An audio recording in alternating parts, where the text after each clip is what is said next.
The disciplinary hearing lasted 47 minutes. Junie had counted. She had sat across a table from 3 faculty members and an associate dean and a student representative who kept his eyes on his notepad. And she had said, as clearly as she knew how to say anything, that she had not plagiarized the exam, that the answers the university had flagged as similar to another student's were similar, because both she and that student had attended the same review session and had written down the same things, and that she could demonstrate this if anyone wanted to look at her notes. Nobody wanted to look at her notes. The process had its own logic and its own timeline, and she was 21 years old and had not yet fully understood that a process with its own logic is under no obligation to arrive at the truth. She was dismissed from the education program in March. She carried her boxes to the car in 2 trips, which was all it took, which felt like its own comment on 3 years of college. She drove home to Sawyer, Kansas, in the same trip she had always taken home. 3 hours across the flat country on the 2-lane that cuts through the wheat fields and the feedlots and the places where towns used to be, the sky getting bigger as the towns got smaller, the grain elevators rising out of the plain like the only punctuation on a very long sentence. She had listened to the same playlist she always put on for this drive and then turned it off somewhere past Pratt, because the songs were from before, and she did not want to be in before right now. She drove in silence with the wind pushing against the car from the northwest, which was the prevailing direction in Kansas in March, the direction that reminds you the continent is wide and mostly flat, and the weather has room to gather speed. She had 2 semesters of course credit that were now useless in the direction she had been going, a student loan that was entirely usable in the direction of her credit score, and $60 in her checking account. She also had, in her coat pocket, a printout she had made at the university library 2 weeks earlier, before the hearing, during the period when she was still researching alternatives while believing she would not need them. The printout was for a county land disposal listing, a 1-room schoolhouse on a 1/4 acre of Sawyer County land, listed for $10, available to any qualified buyer willing to assume responsibility for maintenance and upkeep, building constructed 1921, last used as a school 1963. The county had been trying to move it for 4 years. She had printed it because her mother had attended that school. She had kept it in her pocket because she had not known what else to do with it, which, she was beginning to understand, was how her best decisions got made. If you're new here, I'd love it if you subscribed, and please do leave a comment telling me where in the world you are watching from. I read every one. Juniper Voss had grown up knowing that her mother had gone to a 1-room schoolhouse. This was a fact her mother told with a particular mix of pride and wry deprecation that parents use to describe formative experiences that were genuinely difficult. 1 teacher, 9 grades. A potbelly stove that was either too hot or not hot enough. A walk of 1.5 miles each way in a county where the wind had opinions. Her mother, whose name was Diane, had gone on from that schoolhouse to a state university, and then to a classroom of her own, teaching 4th grade in Sawyer for 22 years, which was the kind of continuity that the High Plains produced in the people who stayed, a long thread from a single beginning, pulled straight by the flatness of the place and the stubbornness required to live in it. Junie had wanted to be a teacher since she was 14, which she knew was the kind of statement people doubted, the way people doubt any claim of early certainty, but it was true. She had sat in her mother's classroom on parent-teacher nights and watched Diane explain things to parents with the same quality of attention she brought to explaining things to children, not simplified, not talked down to, just honest and thorough. And she had understood, in the way that understanding sometimes arrives before you have the vocabulary for it, that this was a skill of the highest order, and she wanted it. She had chosen her university, 200 miles from Sawyer, because it had a good education program. She had been doing well in that program, by every measure available to her, until the take-home exam in March and the review session she and another student had both attended, and the flagging algorithm that did not know the difference between shared preparation and shared dishonesty. She was angry. She wanted to be precise about this. She was angry in a way that felt clean rather than corrosive. Not the anger of self-pity, but the anger of someone who knows what happened and cannot make anyone else know it. She had tried. The hearing had listened and reached its conclusion, and she was driving home to Sawyer, and the only thing she could do with the anger was put it somewhere useful, which was a thing her mother had said to her once about a different frustration, but which applied here too. Professor Weil had been her academic advisor. She had been assigned to Weil in her first year and had met with her 4 times, and the meetings had been brief and efficient, the kind of advising that discharged an obligation without creating a relationship. She had called Weil the day the decision came through. The phone had rung 6 times and gone to voicemail, and she had left a message saying only that she had received the decision, and that she hoped Weil knew she had not done what she was accused of. Weil had not called back. The letter Weil had written in support of the dismissal was, from what Junie had been shown in the hearing, accurate by its own terms, accurately describing the evidence and the process and the conclusion, and also the action of someone who had decided that the path of least resistance was the correct path, which is a decision people make every day, and which, when it happens to you, feels like a specific kind of abandonment. Not malice, just the ordinary failure of someone to stand in a gap when standing in it would have cost them something. Junie was honest with herself about all of this, which was not comfortable, but was necessary. The Sawyer County offices were in a low brick building on the main street that had been built in the 1950s and had not changed much since, in the manner of county buildings whose function does not require them to change. The clerk who handled land disposals was a woman named Dot Reiser, who was 68 and had worked in the county offices for 31 years, and who looked at the printout Junie put on her desk, and then looked at Junie with the attentive, slightly appraising look of someone who wants to understand what she's looking at before she responds to it. "The vetch school," she said. "That's the one," Junie said. Dot looked at her for another moment. "Your mother's Diane Voss," she said. It was not a question. "Yes," Junie said. "I thought I recognized you." Dot looked at the printout again. "Your mother went to that school. Calla Vetch was her teacher." She set the printout down on the desk in front of her and smoothed it with one hand, as if settling something that needed settling. "I've been hoping someone from this county would come in for it. We've had some interest from outside buyers wanting to move the building, and I've been telling them we're still reviewing." She looked at Junie directly.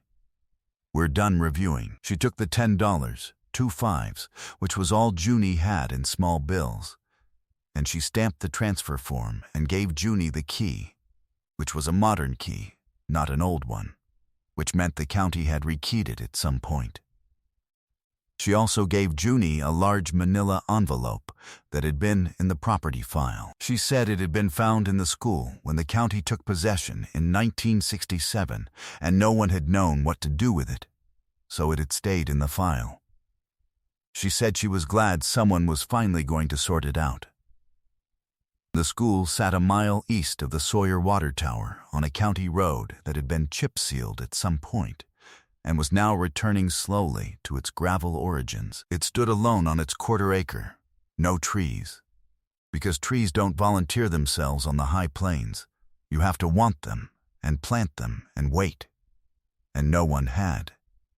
With a rectangle of old wire fence defining the schoolyard, and a flagpole that had lost its flag at some point but kept its hardware, the snap hook knocking against the pole in the March wind with a sound that carried across the flat ground for what seemed like a great distance.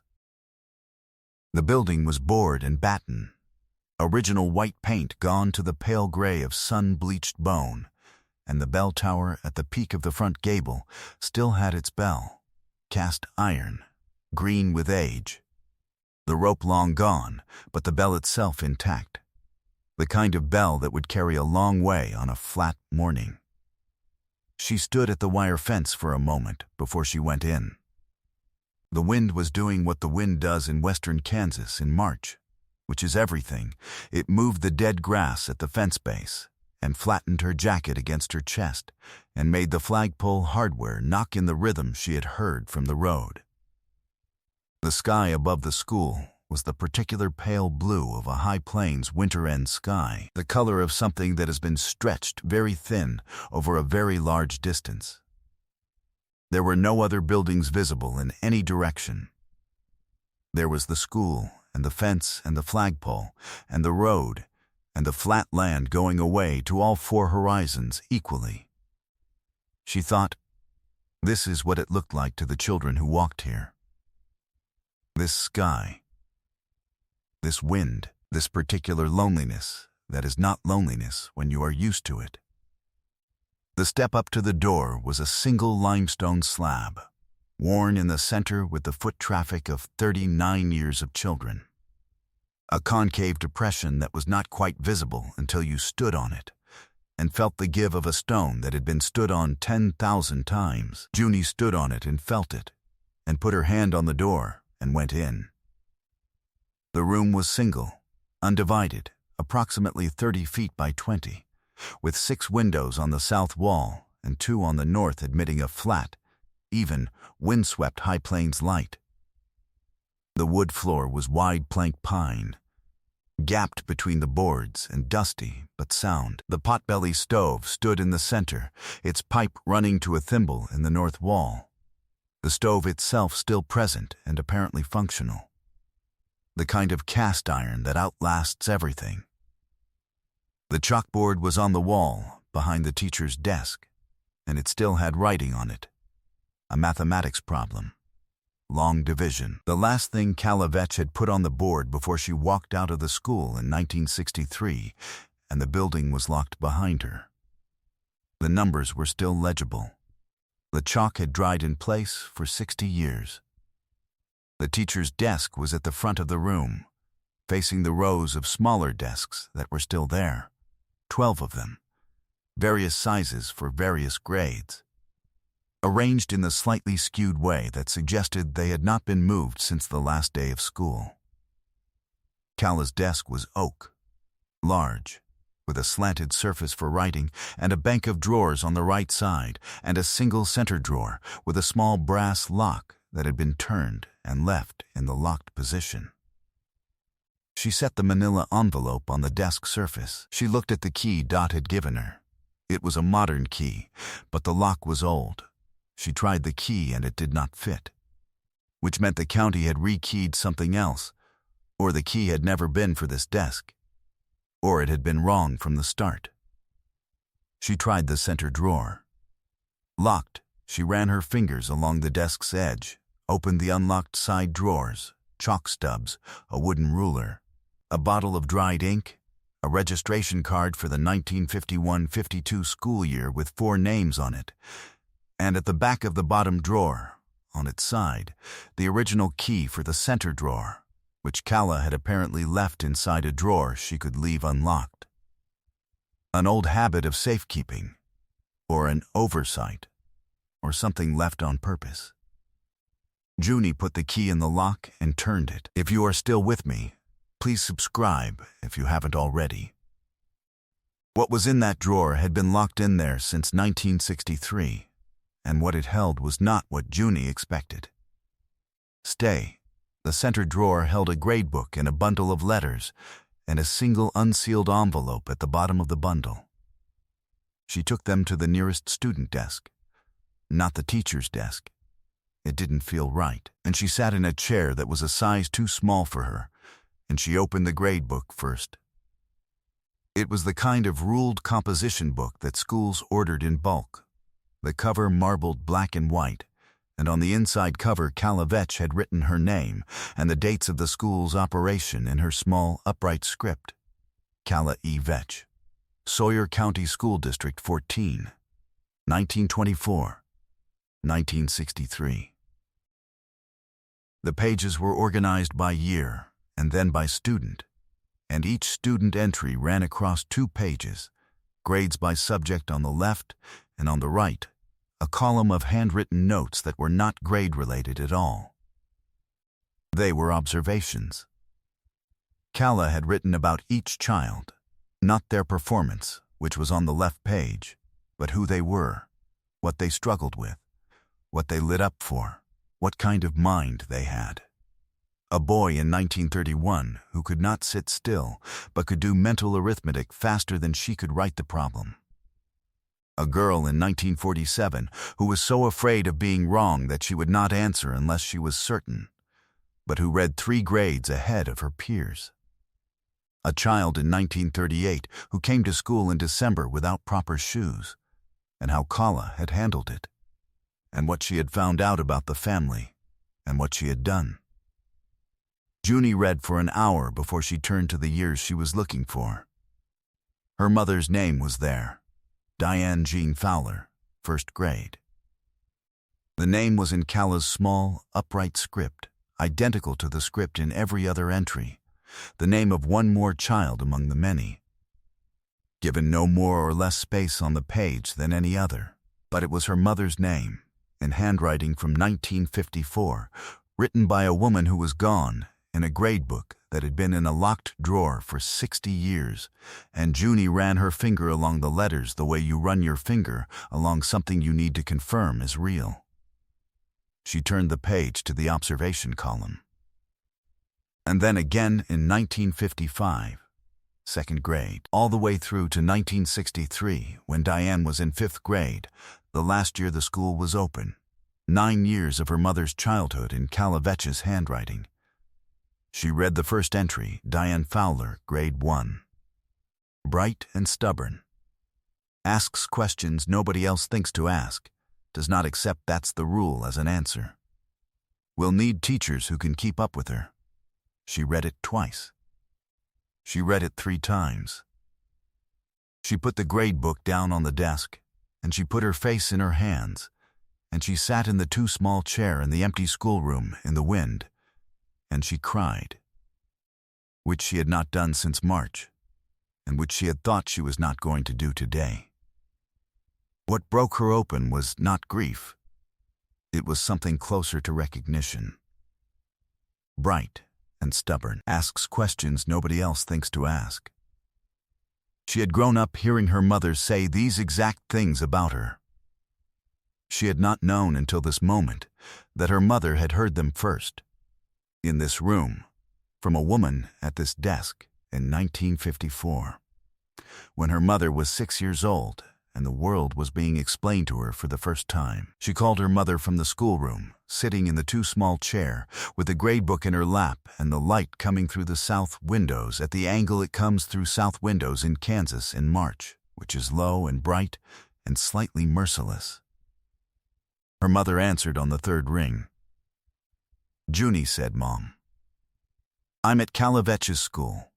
I bought it this morning." There was a silence. Then her mother said, "Oh, Junie." Junie read her the entry. Bright and stubborn. Asks questions nobody else thinks to ask.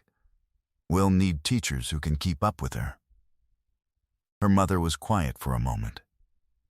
Then she said, "She told me that once, when I was leaving.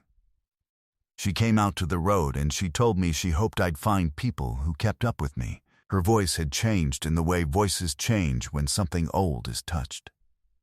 I forgot she put things like that in writing. They stayed on the phone for a long time.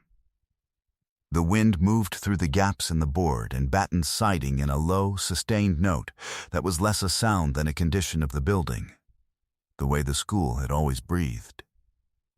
The letters came next. The bundle beneath the grade book was tied with a piece of red kitchen twine and contained 43 letters, each in its own envelope, postmarked across a span of years from 1964 to 1980. The years after the school closed, the years Calla Vetch had lived out her retirement in Sawyer. They were from former students. A man named Gerald Hoyt, who had been in the school from 1935 to 1944 and had become a civil engineer, writing to tell her that her insistence on showing your work, every step visible on the page, had never left him. A woman named Ruth Sparks, who had become a nurse, and who wrote that the year Calla had let her read to the younger students every afternoon, instead of making her sit idle because she had finished the grade 5 reader, was the year she had understood what it meant to be useful.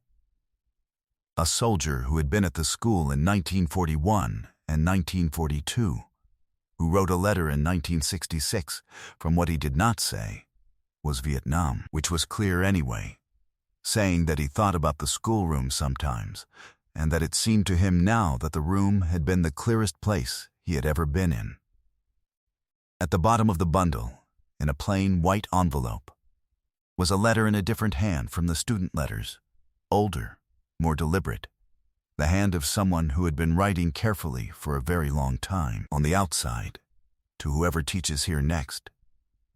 Inside, one page, dated 1963, I have kept these things here rather than at home, because I believe they belong to this room and not to me. A teacher's work lives in the students, not in the teacher. I leave the grade book so that whoever comes next knows who sat in these chairs and what they were capable of. I leave the letters so that whoever comes next understands what this room gave. If you are reading this, you are teaching here, or you are thinking about it, or you have come here and felt what this room is. All of those things seem to me sufficient reason to have left them. Whatever you do here, it will matter. Every room that takes children seriously matters. Teach them to ask questions nobody else thinks to ask. That is the whole of it. Calla E. Vetch Junie read it twice. She read it a third time. Then she sat in the too small desk with the letter in her hand and the grade book in her lap and the 43 letters stacked on the desk surface, and she looked at the chalkboard with its long division problem, and she looked at the 12 student desks in their slightly skewed rows, and she looked at the south windows and the flat Kansas sky beyond them, and she thought, this is the room. This has always been the room. Floyd Biebrick was 81 years old and had lived in Sawyer County his entire life and had attended the Vetch School from 1949 to 1955, which overlapped by 1 year with Junie's mother. He came to the schoolhouse in April, having heard from Dot Reiser that someone had taken the place on, and he stood in the doorway for a long moment, looking at the room the way people look at something they have carried in their memory for 60 years and are comparing now to the original. He said the stove was in the right place. He said the desks were in almost the right arrangement. Calla had liked them angled slightly toward the window. He said the chalkboard problem was one he recognized, because Calla had never erased a problem she was using for a lesson across multiple days. He told her about the books. Every summer, he said, Calla ordered books from a catalog, not textbooks. Reading books, stories and history and natural science, and whatever she thought a child in Sawyer County might not otherwise encounter, and she left them on the limestone step. No note, no instructions, just books, stacked, and any child who wanted one took one. He said he still had 2 of them on his shelf, a history of the American West and a collection of Greek myths that he had read until the spine gave way and had then repaired with electrical tape. She never said they were hers to give, Floyd said. She just gave them. Junie thought about Professor Weil, who had chosen the path of least resistance. She thought about the 43 letters in their bundle and the grade book with her mother's name in it, and the unsent letter addressed to whoever came next. She thought about what it meant to choose otherwise, not the heroic kind of choosing, not the kind that got written up, but the daily, unremarked kind, the kind that accumulated over 39 years into a room full of evidence that you had shown up and paid attention and taken seriously every child who sat in front of you. She put a little free library box on the limestone step in May, painted yellow stocked from the county library's discard shelf, and from her own boxes of college books that were now going in a direction she had not originally intended them to go. She put a handwritten sign on it: "Take one, leave one, or just take one." On the first day it had 6 books in it. On the second day it had 4, which meant 2 had been taken without being replaced, which meant it was already working. She wrote the letter to Professor Weil in June. She had written 3 drafts that were angry and had thrown them away, and written a 4th that was just factual. She had come home to Kansas. She had found a 1-room schoolhouse that had been her mother's school. She had found the grade book and the letters, and she thought Professor Weil might find it interesting to know what a teacher's work actually accumulated to when the teacher paid attention. And that she was now tutoring 6 children from the county in the schoolroom on Tuesday and Thursday afternoons, and that she had applied to a different university's education program and been accepted for the fall. She signed it with her full name. She mailed it. Weil did not reply. This was what she had expected, and she had written it anyway, because some things need to be said in the direction of the person who should hear them, even if that person chooses not to. The tutoring started with 3 children, and became 6, and then became 9, which was more than she had room for in the schoolroom at once, so she ran 2 sessions, the younger ones on Tuesday and the older on Thursday, which was the rhythm of the place before she had changed it from a schoolhouse into something that was still, she was increasingly certain, a schoolhouse. The children were from families who could not afford tutoring, but whose kids were behind in reading and mathematics, and who needed someone who would sit with them in the particular way that sitting with a child who is struggling requires, without urgency, without judgment, with the specific patience of someone who believes the child can get there and is willing to stay until they do. She had this quality. She had not known she had it, not in the abstract, not from studying education theory in a lecture hall, but she found it in the room, in the particular circumstance of sitting across from a child who needed it. A 9-year-old who could not parse a long division problem and who had given up on long division. She could see, not because she was incapable, but because she had been told it too fast and had lost the thread and had then been too embarrassed to say so. Junie sat with her and said, "Show me what you did, every step on the page, and I'll show you where it went sideways." She recognized the phrase as soon as she said it. Gerald Hoyt, in his letter. "Show your work, every step, visible on the page." Kalavetch's instruction, passed forward 40 years through an engineer to a disgraced education student in a 1-room schoolhouse on the Kansas plain. She was accepted at the new university in July. The application essay she had written was about the grade book and the letters and Kalavetch's phrase, and it was the best piece of writing she had done in 3 years of studying, because she was writing about something real, and she had stopped trying to sound like what a university wanted to hear, and had just told the truth about what she had found in a locked drawer, and what it had told her about what she was supposed to be doing. A teacher's work lives in the students. Kala had proved this. Over 39 years, in 43 letters and a grade book full of observations, and a room that had held Junie's mother when she was 6 years old, and had told her, through the person at the desk at the front, that she was bright and stubborn, and that the questions she asked were the right questions. Junie had not known until this year that her mother had been told this. She had not known until this year that she needed to know it. Both of these things turned out to be true at once, the way the most important things often are.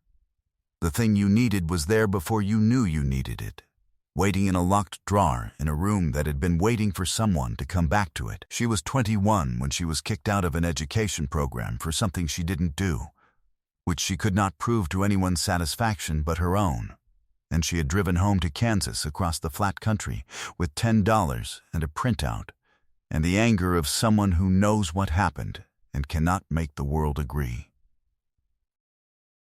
$10 and a limestone step and a chalkboard with a long division problem still on it, and a desk with a locked drawer that held 39 years of a woman who had shown up every morning and paid attention and taken seriously every child who came in from the cold. What was in the drawer was not treasure. It was evidence. It was proof that the work is real, and that it lasts, and that it goes on in the people it touches long after the teacher is gone. A teacher's work lives in the students.